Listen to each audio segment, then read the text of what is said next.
Today we're going to be talking about adding vectors. I'm going to give you some definitions and some formulas.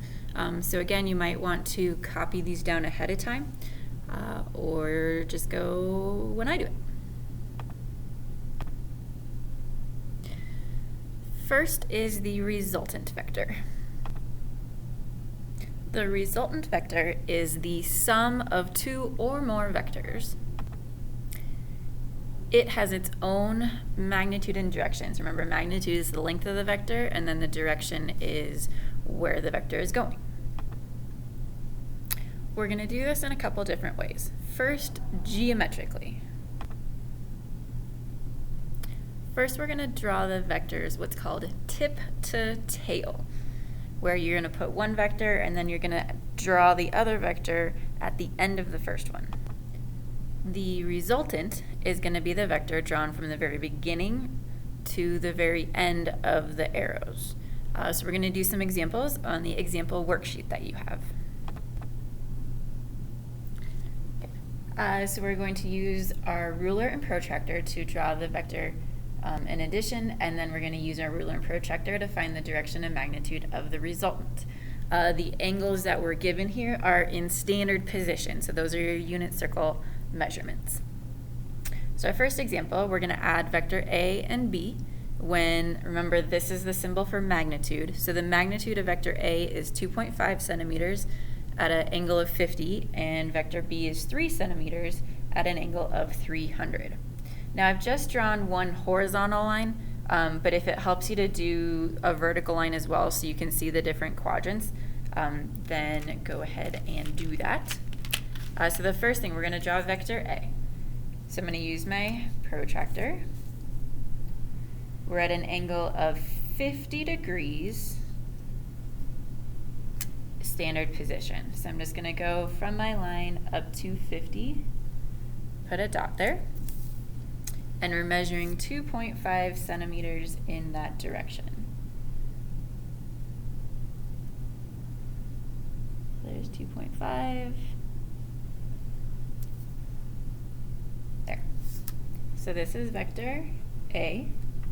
Now we're going to construct vector B at the end of this vector. So what I'm going to do is I'm going to draw another horizontal line where that one ended.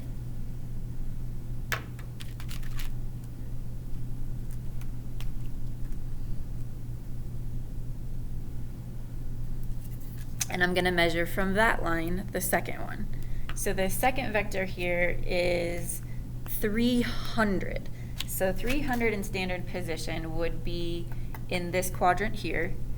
So how I'm going to think about it is if I went all the way around, it would be 360. So I'm going to go 60 degrees below that would be 300. So I'm going to go down here to 60, put my dot, and then we're going to measure 3 centimeters in that direction.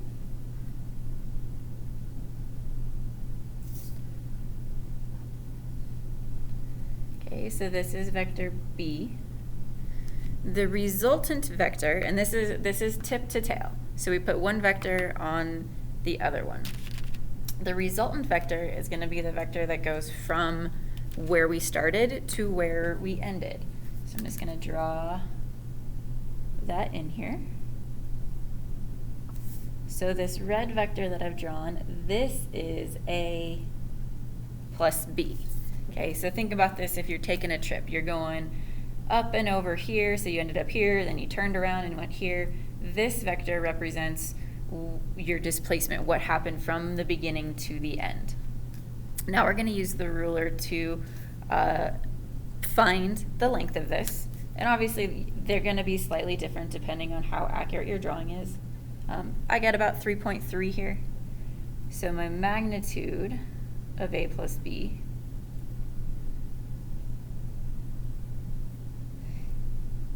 is about 3.3 centimeters, and yours might be a little bit different. The angle that we're interested in is going to be this angle there. Okay, I want the angle from the positive x-axis going counterclockwise. Well, that angle is going to be hard to measure, so I'm going to measure this one. But if you put your protractor there, it's gone. So what you can do is use your ruler, or you can extend out the line a little bit if you want to. And I'm going to measure that angle. So from there to where it crosses the thing here is about, let's call it about 15 degrees. So this angle is 15. So my direction is going to be 360 minus that, which is approximately 345 degrees. So I encourage you to try the second one on your own and see if you can reproduce the correct answer. So our second one here, our first angle C, or first vector C, is at an angle of 120. So that's going to be here. We'll draw in inches this time, so 2 inches in that direction.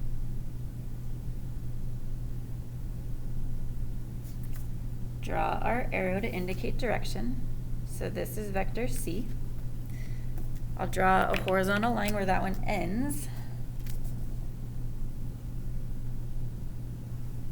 And then we'll attach our second vector D to the end of that one. D is at 240, so 240 would be in the third quadrant. It's going to be 60 degrees below 180. Put a little dot there.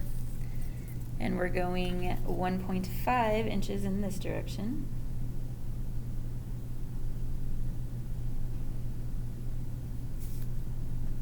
So there's vector D. My resultant is going to be this guy.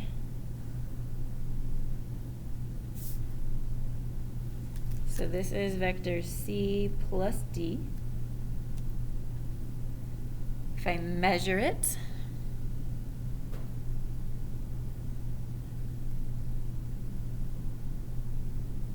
the magnitude of this guy, we'll do this in inches, is about 1 3/4.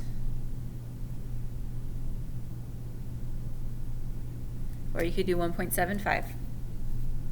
For our angle, we're looking at, we want this angle here.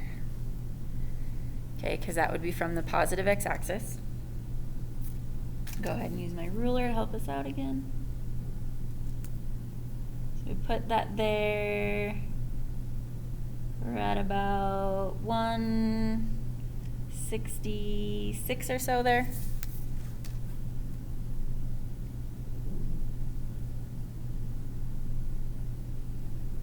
Okay, and again, there's wiggle room there. Now, if you said it was like 30, that would be wrong. But anything close to that is good to go. Now we're going to add the vectors algebraically. We're actually going to do the math to add these vectors together. The tool we will use to do that is using the components, the horizontal and vertical component. The first step is going to be breaking the vectors that you're adding together down into their individual horizontal and vertical components. Then you're going to add the horizontal components together, and then you're going to add the vertical components together. That'll be the horizontal and vertical components for your resultant. Then you're going to turn the components back into a magnitude and direction. So let's get some formulas for all of this.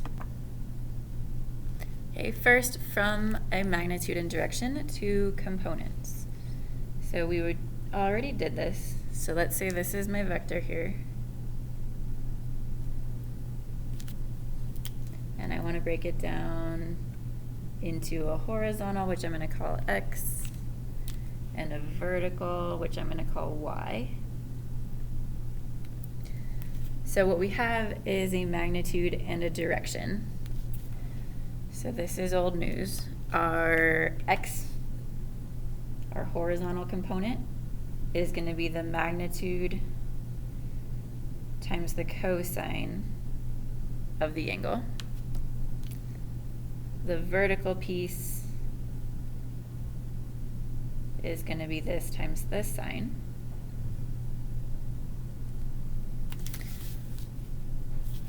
Okay. We need to assign positive and negative based on quadrant. Actually, let's first start. Theta is a reference angle.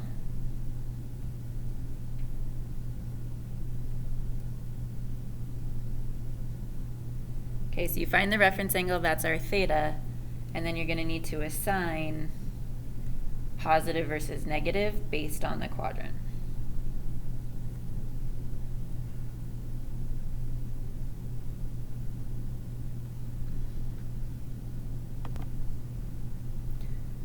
Now going the other direction, once we have the components of our resultant, we want to turn that back into a magnitude and direction. So thinking about it, we have the x and we have the y. So to get the length, this is just a right triangle. So the magnitude is going to be the square root of our x vector squared and our y vector squared. Okay, easy enough there. The direction, so we're going to find theta. We're using tangent. So tangent of the angle equals y over x. So our theta is going to be the inverse tangent of the y over the x. Now, the theta you will get is not necessarily the answer that you want. So I'm going to add plus thinking. What you will get is the reference angle, and we're going to need to use that to get it in the correct form. And what I mean by that is it needs to match how the problem is asked to you. If it's asked in standard position, then your angle should be a standard position. If you're asked in a bearing, that's how your answer should look like. So let's do some examples. All right, so we're going to add these vectors. So we have E and F. E is 33 miles at 145 degrees in standard position. F is 21 miles at 220 degrees in standard position. So I'm going to do this separately. Okay. My first angle is 145 in standard position, so I'm just going to draw a sketch. So 145 is going to be somewhere in this quadrant here. So this is vector E. That's 145. So we need to get the reference angle. Okay, I'll come back to that one. Second one, 220. That's going to be down here. So there's 220. This is 21 miles. This is vector F. All right, so we're going to break them down into their horizontal and vertical components. So I need the reference angle. So the reference angle here is going to be this angle. So 180 minus 45 is 35. Okay, I'm going to do this all in one statement. You can organize this how you see fit. Remember, we need to assign positive and negative. So this is going to have a negative horizontal. So I'm going to say negative 33 cosine 35. And I introduced you to some notation last time of a way to distinguish between horizontal and vertical. So I'm going to use I to represent the horizontal, and then I'm going to add that to my vertical component, which is going to be 33 sine 35, and I'm going to call that J. Now again, you can organize this the way you want to, but this is just one way to distinguish between the X's and Y's. Then you'll just plug this into your calculator. Make sure you're in degree mode.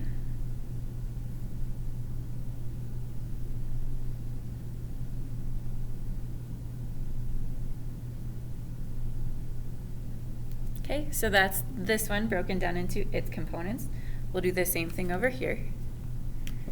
This one's reference angle is going to be, if that's 180 and that's 220, okay, 40. So F here is going to be negative, negative. So negative 21 cosine 40, and then a negative I, negative 21 sine 40 in the j direction. Type this in the calculator, you're going to get negative 16.087 in the I direction and 13.499 in the j direction. I'm using 3 decimals because that's what we use in calculus. Now, we're going to add them together. Okay, so I'm simply going to add these two values together, the negative 27 and the negative 16. That gets me a negative 43.119 in the I direction, and then a positive 18 minus that 13.499 gives me a plus 5.429 in our j direction, or our y direction. Okay, so what this tells us is my resultant vector is going negative 43, I'm just going to do the 43, and then it's going up 5 point something. So my resultant vector that I'm trying to find is that guy. Okay, this is E plus F. Okay, so what we want to do is turn this into the magnitude and direction. The magnitude is simply going to be the square root of this squared, and it doesn't, I'm not going to worry about the negative, because if I square it, it's going to go away anyway. Okay, that gets us about 43.459, and our units here are going to be miles.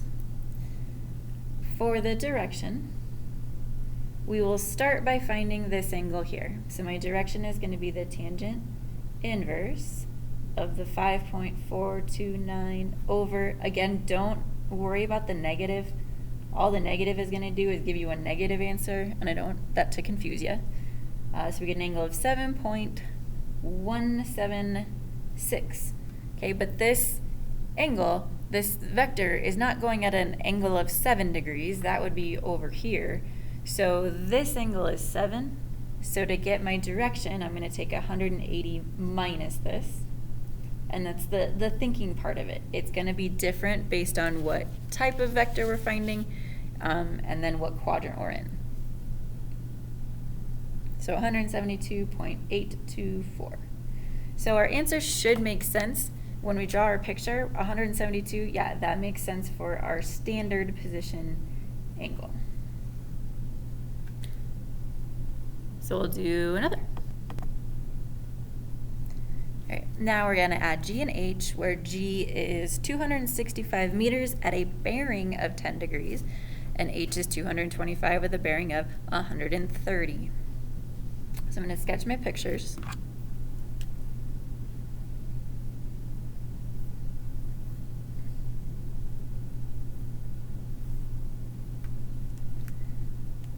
So vector G bearing, remember, starts at due north, so that's 0, and goes clockwise. So a bearing of 10 degrees is going to be like that, where that is 10. A bearing of 130, so going down here, a bearing of 130 is here-ish. So that's 130.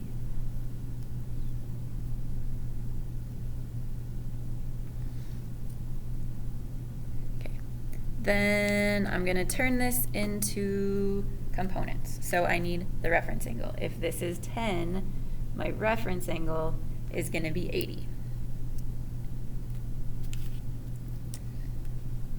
So my angle G here is going to be 265 times the cosine of 80, and these are positive, positive in the x direction, plus 265 sine 80 j. And again, you can organize this differently. In the calculator, we're going to get 46.017 I plus 260.974J. That's G. H here, if this is 130, that makes this 40. So my H vector here is going to be a positive negative. So we're going to have 225 cosine 40I minus 225 sine 40J. In the calculator, that gives us 172.360 minus 144.627. Okay, now I'm going to add the x's, and so add those together, add those together.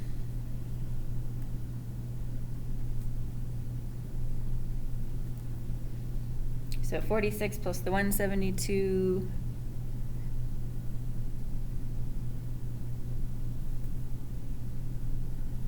$218.377, and my j direction is 116.347 in the j.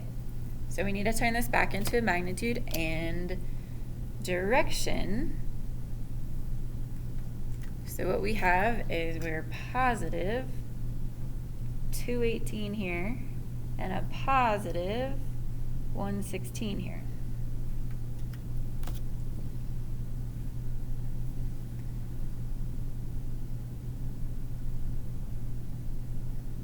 So our magnitude is just the square root of this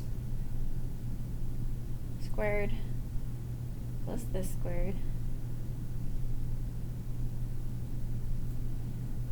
which gets us 247 points.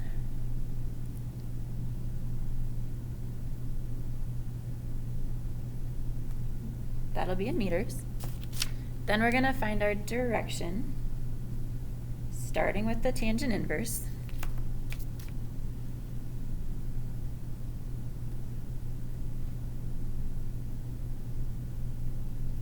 So we take the vertical over the horizontal. This gets us an angle of 28.048. Okay, so again, that's this angle here. Okay, this angle is 28, but what I want for a bearing is to go from due north. I want that angle here. Well, in this case, in this quadrant, we're going to take 90 minus that,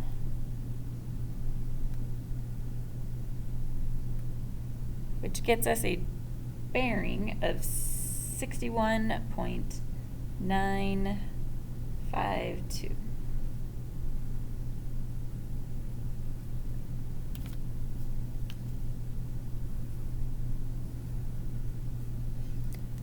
Okay, so I'm going to stop at this example.